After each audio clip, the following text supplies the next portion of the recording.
ఇడ్లీపురం అండి, గౌరారం. నాకు ఈవేళ వడ ఇడ్లీ ఆర్డర్ వచ్చినాయి 100 కానీ మాస్టర్ లేడు.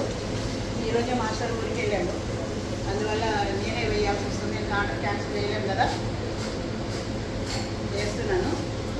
చూడండి, ఇది పాతకాలం పద్ధతి అన్నమాట. మేము అరిటాకు మీద అమ్మమ్మ వాళ్ళు ఇట్లా వేసేవారు అన్నమాట.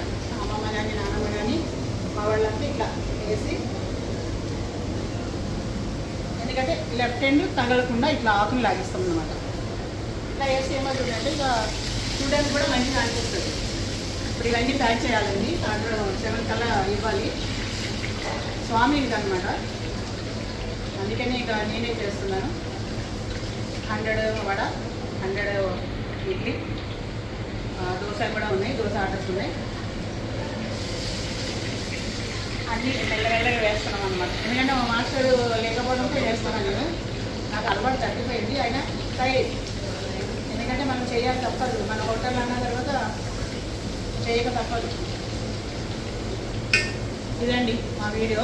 వీడియో నచ్చితే లైక్ చేయండి, షేర్ చేయండి, సబ్స్క్రైబ్ మాత్రం మర్చిపోకండి. ఇలా ఈ వడలు ఎట్లా ఉన్నాయో చెప్పాలంటే మీరు తినాలి కదా. నెక్స్ట్ టైం మా హోటల్కి రండి. మీ వీడియో చూసిన వాళ్ళందరూ. గౌరవంలో ఉంది మాది ఇడ్లీపురంకి రండి, వడ టేస్ట్ చేయండి, ఎట్లా ఉన్నాయో చెప్పండి. Thank you very much.